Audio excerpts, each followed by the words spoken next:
السلام علیکم ورحمۃ اللہ وبرکاتہ۔ اللہ پاک کی رحمتیں سلامتیاں ہوں۔ اللہ پاک درجات بلند فرمائے ہمارے پیارے آقا نبی کریم صلی اللہ علیہ وسلم پر اور ان کے آل پہ، ان کے صحابہ پہ، ان کے اہل بیت پہ، ان کے صحابہ پہ۔ اللہ پاک مہربان ہے، رب ہے، کریم ہے، وہ جسے چاہے نواز دے اور جسے چاہے وہ جس جگہ پہنچا دے، اسے کوئی بھی جو ہے وہ روک نہیں سکتا۔ اگر وہ کسی کو اعلیٰ مقام عطا کرے تو کوئی روک نہیں سکتا، وہ کسی کو فقیر کر دے تو کوئی اسے روک نہیں سکتا۔ ابھی ایک عورت آئی، 2 بچے تھے، ایک بیٹی ایک بیٹا، چھوٹے تھے بچے۔ بولا کمر میں درد ہے، تو کافی دنوں سے میری خانقاہ بند تھی۔ میں نے اس سے کہا کہ تم بہن کے گھر میں رہ رہی ہو؟ بولا ہاں۔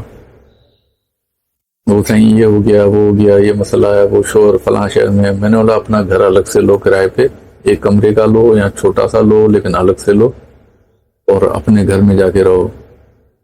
صحیح نہیں ہے ایسے رہنا کسی اور کے گھر میں۔ تو ایسے ہی میں جب تک واٹس ایپ چیک کر رہا تھا، تھوڑا دیکھ رہا تھا، 1-2 منٹ لگ گئے اس میں۔ تو میں نے اسے ایسی گردن اوپر کر کے میں نے اس کی طرف دیکھے، میں نے بولا کہ ابھی درد ہے؟ تو اس نے کہا کہ نہیں، بالکل نہیں ہے۔ تو اس کی بچی نے بولا کہ میری آنکھوں میں تکلیف ہے۔ تو میں نے، بچی چھوٹی تھی، تو میں نے کہا کیسے ہوا بیٹا؟ تو بولا وہ بخار ہو گیا تھا نا، اس کے بعد سے آنکھوں میں درد ہے، وہ ختم نہیں ہو رہا ہے۔ تو میں نے بولا بیٹا میری آنکھوں میں دیکھو۔ تو وہ میری آنکھوں میں دیکھنے لگی، تو دیکھا ایسے آدھا منٹ بھی، 30 سیکنڈ مشکل سے۔ میں نے بولا بیٹا آنکھوں میں دیکھ کے، میں نے بولا بیٹا اب درد ہے دیکھو۔ تو اس نے آنکھیں گھمائی اوپر نیچے کی، بولا نہیں بالکل نہیں ہے درد۔ تو اس کا بیٹا ہوا تھا 10 سال کا ہوگا، 9-10 سال کا بہرحال۔ اس نے مجھے کہا کہ میرے کندھوں میں یہ ادھر بھی درد ہے، اور ایسے جیسے کوئی وزن دار چیز پڑی ہوئی ہو۔ میں نے بولا اچھا کہاں پہ؟ ادھر ہے، ہاتھ رکھو۔ کہاں؟ یہاں پہ۔ اس نے ہاتھ رکھا۔ اچھا دوسرا کہاں ہے؟ یہاں پہ۔ اچھا ہاں۔ تو میں نے اسے کہا کہ اب ہے درد؟ تو اس نے چیک کیا، بولا نہیں ہے۔ تو اس کی ماں نے اسے بولا بازو اوپر کر، بازو گھما۔ اس نے بازو گھمایا، بازو اوپر کیے، تو بہرحال اس نے کہا کہ نہیں درد نہیں ہے بالکل۔ الحمدللہ میں نے اسے بولا ٹھیک ہے اب جاؤ آپ لوگ، اور اس کو عورت کو بولا کہ اپنا گھر الگ لو اور الگ رہو جا کے۔ تو بہرحال ایسے ہی ایک اور مولوی صاحب ہیں بیچارے، محبت کر رہے ہیں، وہ بھی ابھی جو ہوا تھا مسئلہ اس میں وہ بھی شریک تھے۔ جب باتیں سنی تو وہ بھی محبت کرنے لگے۔ وہ بولے آپ تو ماشاءاللہ یہ تو ساری باتیں غلط ہیں آپ کے لیے۔ وہ خانقاہ پہ بھی آئے، بیٹھے، دیکھا لوگوں کا علاج کیسے ہوتا ہے۔ بولا آپ تو لوگوں کو صحیح راستے پہ لگا رہے ہیں، آپ تو لوگوں کو نماز پہ لگا رہے ہیں، آپ تو لوگوں کو قرآن کی پڑھنے پہ لگا رہے ہیں کہ بھئی قرآن شریف پڑھو، سمجھے نا؟ شروع سے لے کے آخر تک میں کہتا ہوں کہ بھئی قرآن کی تلاوت کریں اور نماز کی پابندی کریں۔ تو اس دن بھی ایک بندہ آیا ہوا تھا، تو اس کے گردے فیل ہیں، تو اس کو بھی میں نے کہا کہ بھئی میں نے تمہیں کہا ہے نا نماز پڑھو، نماز پڑھ رہے ہو؟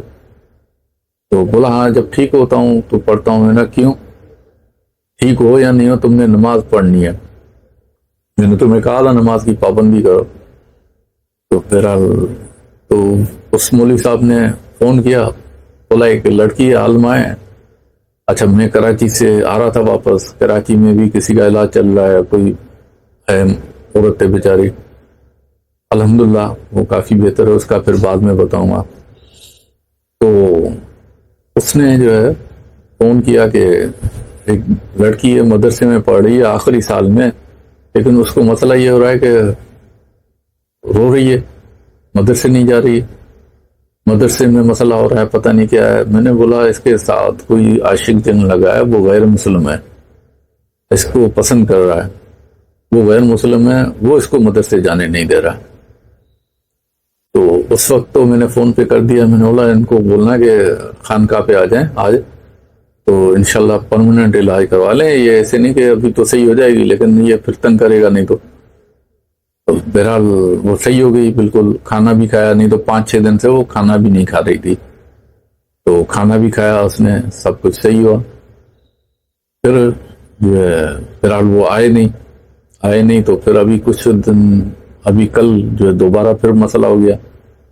بہرحال پھر اس کو ہمارے ساتھی ہیں منیر بھائی، انہوں نے ہٹوایا، ان سے بات کی، رابطہ کیا ان لوگوں نے، تو انہوں نے ہٹوایا. میرا کل موبائل بند تھا کسی وجہ سے، تو انہوں نے ان سے رابطہ کیا، بہرحال انہوں نے ہٹایا.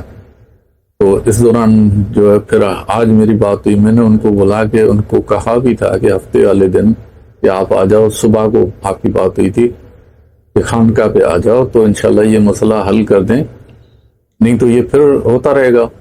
تو اس لیے مہربانی کریں کہ ان کو کہیں کہ ہفتے والے دن آ جائیں، نہیں تو یہ بار بار مسئلہ چلتا رہے گا. تو مسئلہ یہ ہے کہ دیکھیں، بچی تو عالمہ ہے، آخری سال میں پڑھ رہی ہے، لیکن اس پہ بھی اٹیک تو ہو گیا نا. حالانکہ وہ سب کچھ کر رہی ہے، پڑھ رہی ہے، جو بھی اس کو بتایا جا رہا ہے مدرسے میں، جو چیزیں سمجھائی جا رہی ہیں وہ سب پڑھ رہی ہے، پھر بھی اٹیک ہوا. کیوں ہوا؟ سوچنے کی بات ہے یہ. اکثر میں کہتا ہوں کہ ہماری گناہوں کی، انسانوں کے گناہوں کی نوست کی وجہ سے ان چیزوں کو طاقت مل گئی ہے، کیونکہ گناہوں کی نوست کے مختلف شکلیں ظاہر ہوتی ہیں. جب مختلف شکلیں ظاہر ہوتی ہیں تو اس میں یہ بھی ہوتا ہے کہ جو دیندار ہوگا اس پہ بھی اٹیک ہوگا، سب پہ ہوگا، کسی پہ بھی ہو سکتا ہے. تو یہ گناہوں کی نوست کی شکلیں ہیں. جب اعلانیہ گناہ ہونے لگے نا تو گناہوں کی نوست پھیلتی ہے. نوست جب پھیلتی ہے تو جو جنات ہیں، سرکش ہیں، شیاطین ہیں، ان کو طاقت ملتی ہے. اکثر میں کہتا ہوں جیسے درخت آکسیجن چھوڑتا ہے اور ہم لیتے ہیں، ہم کاربن چھوڑتے ہیں اور درخت کاربن لیتا ہے، ٹھیک ہے، ہم چھوڑتے ہیں، ہمیں کاربن نہیں چاہیے، ہمیں آکسیجن چاہیے، درخت کو کاربن چاہیے.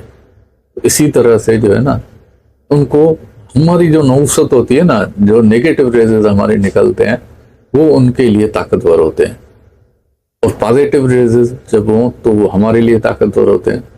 جن ملکوں میں آپ دیکھیں لوگوں کا رویہ پازیٹیو ہے تو وہاں پہ جو ہے وہاں پہ اتنا نہیں ہوتا، وہاں پہ مسئلے نہیں ہوتے،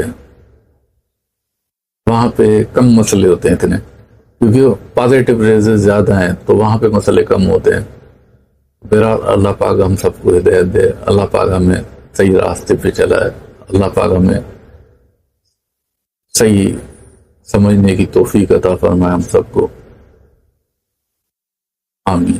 السلام علیکم.